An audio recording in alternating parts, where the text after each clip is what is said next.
Okay, hi, my name's Sunshine. You probably know me from K-Mud's The Cannabis Show, the Ganja Tree Show on K-Mud, and also Sunbolt Grown.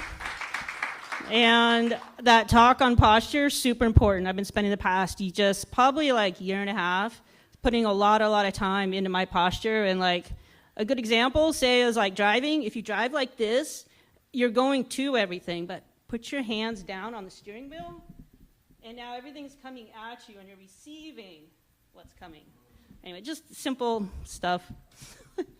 And also aligning the chakras. We're going to talk about that in a minute. But what I came here to talk about today is optimizing time, maximizing your space. So one of the things you hear about is that you're with soul and you're limitless. And you think, oh man, how can I be limitless? I'm in this 3D reality. I'm like, I got all these lists. I can't keep track of all these lists. I've got clutter over here. I'm trapped. I want to live my life purpose. I want better relationships. So this started, I began this through I was having quite a bit of mental just burnout. And then from burnout, I went from optimizing my time. So I'm going to get my outline.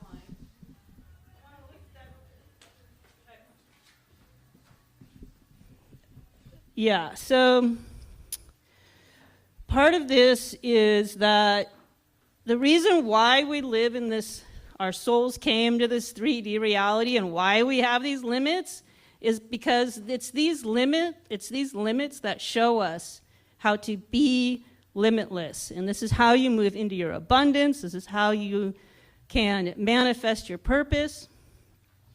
And so with that, what I mean when I say maximize space. So maximizing your space is decluttering. I probably spent like 2 years doing this, honestly. But what it is that I'm just going to say, break it down to a couple of simple things, okay? You don't want to go through each room and do each room you don't want to go by space. You go by category. So you choose a category and you go into every room that has that category. So it could be like biking stuff, tools, dishes. You make a staging area and you run through that whole category. Once it's done, it's done. You're super happy. If you find another one of those items, you know what to do with it. It's just done and out of your conscious. And then you just move through to the next category and it's a process of deduction and it works great. Now there's some benefits to decluttering. There's like 5 of them. There's like 3 of them that I remember. And one of them is you just are more confident socially. You're more generous and you're more punctual. And this is true. After I decluttered, I got in my truck one day and I was like rushing. And I'm like, why are you rushing? And I'm like, you're not even late. And I'm like, really? And then I was like, then it happened again and then it happened again. I'm like, oh, this declutter thing, it really works. So yeah, there's some benefits. So the idea is to get your house into what I call the ready state. And the ready state just means that you can do whatever you need to do. You can take off on vacation. People can come and go, whatever you want to do. It's no longer a burden. Okay, so the other one is to optimize your time. And this is done by creating a time budget. So what I did is I actually took all my activities and I put them in a 24-hour or whatever, 18-hour. And what I did is I just put them in relation to each other and proportional to time to kind of go, hey, I actually can do this. And just to encourage me. So this is done by time boxing. So there's a couple of to really move forward, the decluttering is crucial. It is foundational to starting, and because you got to create the space. Create the space first, then move to the time. The other thing is activating your throat and your solar plexus chakra. If these are not activated, you're going to have a very hard time implementing this. You're going to feel stuck quite a bit. You're going to get overwhelmed. It's just because this is your rhythm. This is your rhythm to life, to the seasons. So I can give you a quick demonstration on aligning the throat chakra and the solar plexus. It's a yoga pose. It's called a bridge. Do you want to see it? I mean, it's a nice visual. All right. So what I'm going to do is you're going to see I'm going to keep it nice.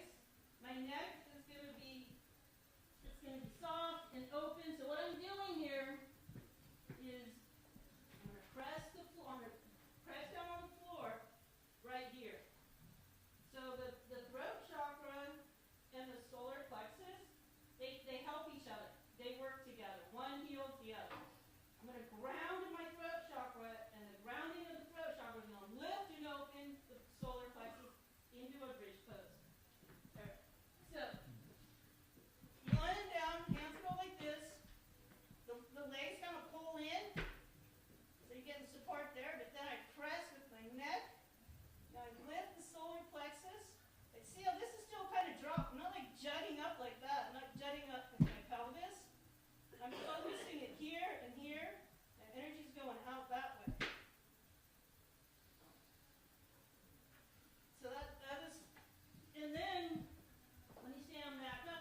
everybody just say what I got to say. I just got myself a nice posture for this talk. It's perfect. Just the adjustment I needed. Okay. So then, all right. So the other part to that is are setting your goals. So I set the goals. My goals are set by the sun, light and dark cycles and the moon light and dark cycles. They're very similar, and by the day. So how that works is if you look at just the equinoxes and the solstice, if you go from the spring solstice to the the spring equinox to the fall equinox, that's a light cycle. That's when you have the most light on the earth, right? And then from the fall equinox to the spring, that would be the more dark phase, because there's less daylight hours. So I have 6-month goals that I do based upon the solstices, right? So the summer solstice, the winter solstice to the summer solstice is my sowing time. This is my time of visualizing. This is my time of setting a lot of goals or whatever it is, or vision. And then there's the reaping, which is the summer solstice up to the winter solstice, which I just call the grind or the reaping. But anyway, maybe I shouldn't call it the grind. I should celebrate a little more. But anyway, so that's that phase. And then I have 3-month each season. So this here is an example of the spring. So this is a 3-month goal setting. And then I have a 1-month goal setting, which is based on the new moon and the full moon. And then I have weekly, which is based on the moon phases, the quarter up to the new moon to the next quarter up to the full moon. Okay, and then I have gardening activities, life that I do around that. I have show you a couple examples. This is a great book. This is called Lunar Abundance. This is about living your life with the moon phases. It's beautiful. I love it. And then this is a moon calendar. So you just find like the date, like it's the 12th, and then you put the full moon on there, and then it tells you the different activities like with that for your gardening. Okay. So I got those. And then what I do is so that's using the moon and the goals. But the question is what am I optimizing for, right? So you have all these lists, all these things, and this is what this is. So this is what really made it come together for me is using a mind map. Okay, I'm just going to go through it real quick, and then I'll just give you a description here. Okay, so your spiritual goals are the most significant goals. This is what's really going to get, because this is what goes with you when you leave the earth. So these are very important goals. So this is, for the spring goal of 2025, I have expand my vessel. So that is just growing spiritually. Then, to be limitless or to feel limitless, these are important. I am worthy, I am enough, and I am whole. And by embodying those things, this leads me into being limitless. Okay, so now I had all those lists everywhere, trying to keep track. Over here, this is the home. This is a wrench, so this is fix it. Everything that needs to be fixed. Over here is pet care. And over here is a broom for the house. And then I have like a list. Anyway, I'll explain that later. Okay, this is the rake. And the rake is for the yard, tidying house. This is cultivate. So you can see how this might change seasonally. This is a watering can, and the watering can is for like plant care. And this is a plant in a pot, which is like propagation, seeds, cuttings, transplanting, whatever. The rainbow is well-being. This is a plate, and the plate is for meal planning. And then I have over here alignment. And alignment is like everything from like meditating, yoga, classes, dance, whatever, okay? And then over here is cardio. Okay, up here is finances. This is a little cap. So this is kind of like production. Oh, I got to trim some weed. Oh, whatever. I got to package something. It's like kind of like production hat. And this over here is for orders. Love getting those. And then this over here is compliance. Okay, and then This is relationships. And so this is a road. And what this road symbolizes is this is a significant location that I go to with a friend. This is a significant activity with a friend. So I have like a couple of wine glasses, like over wine tasting, but this is anything like bike riding, going on a hike, whatever. It's an activity. This is like an ear for like people to call and communicate with and maintain relationships. This is for like core friends and staying in touch. The smile is for my relationship with myself. So I'd be like, oh, I'm going to go to a movie or whatever it is. The gift is for like when you find that shirt, like, oh, I want to go give that to so-and-so, and you like have that sitting there on the counter, and you're like, oh, I got to go give that to so-and-so, and you kind of, so it's like for, just to remind myself of the gifts I have to give. And then this is going out. So like this event might be like, okay, I'm going to go out and meet new people.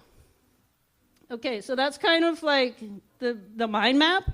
And then I use this, I pull off of this to make my weekly so I can see. And then I have highlighted things on here for goals that I want to complete in that 3-month period. And then, this is cool. So this is my version that I use. And this is on a dry erase. And you can use like dry erase pens, so as you can add to it and erase and like, so that's what, these are great for that. Okay, so now I'm pulling off my weekly, and this is how I do the weekly. Okay, so I'm going to show you on this, but I have a planner that I like. But anyway, so the two things these are the things I'm optimizing for, and I want these to be flexible, okay? So I'm optimizing for cultivation, I'm optimizing orders, I'm optimizing the meal plan, and then I have things on here for tidy and things on here for communication. Okay, now, so when I'm making my blocks, say I have like cuttings, okay? Now I'm gonna give myself, I start figuring out how many hours do I think I need for that job. And then I lay it out here, and then I can be somewhat flexible how I put it, but at least I know, hey, I need this many hours for that job. Okay, so the day goes like this. I have the AM, PM, and dark, or AM, afternoon, and dark. But now this is how you make a time budget and you make the blocks. The blocks are done in a couple of ways. One, it goes back to the meal planning. Now, there's this guy, he wrote this book called The Leptin Diet, and it's eating and hormone. It's like eating, he discovered this metabolism hormone, but there's like this I guess it's a fad now with this intermittent fasting, but if you eat between like 5 to 6 hours apart, you have a clear head, but what's particularly important about this diet is it's very, very good for inflammation.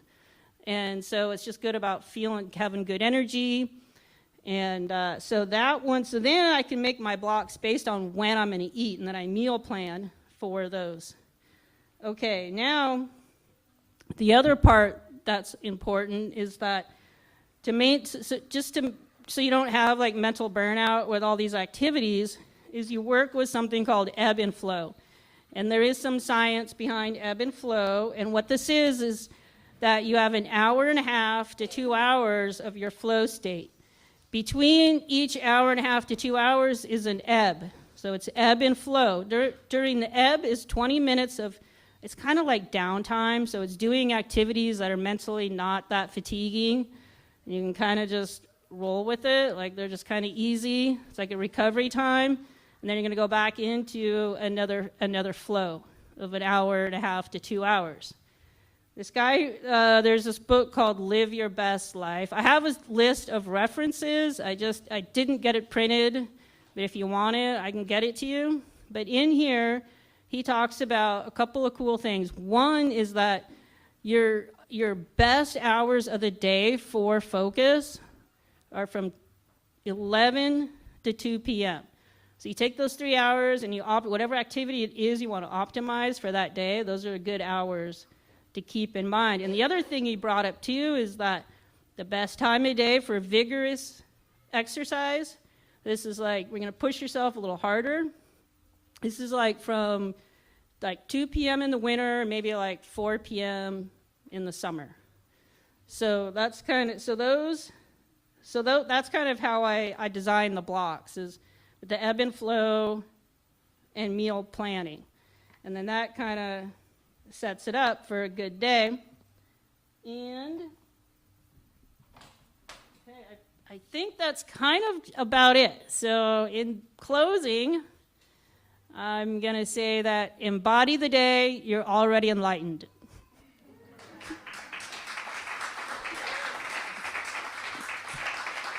Do you have any questions about it, or?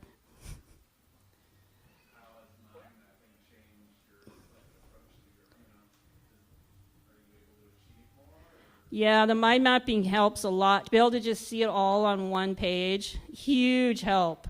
Big help. Yeah, it really helps. And also I have like travel on there too, so I can like keep track of that.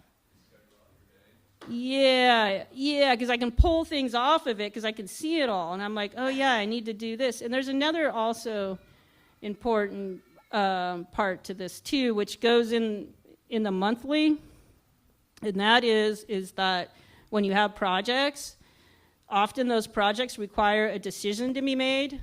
And then you'll wonder why you're not getting a project done. You're like, oh, I got to make a decision. So I will have a start date of like, I got to make a decision by this date. And then so that I don't, just to keep me on track. Because, yeah. So, but yeah, I think that, yeah. Any more questions? I would definitely encourage to just, it's all of it. It's this part, it's the posture, and having a good posture is super critical too. So I want to encourage that. All right, thank you.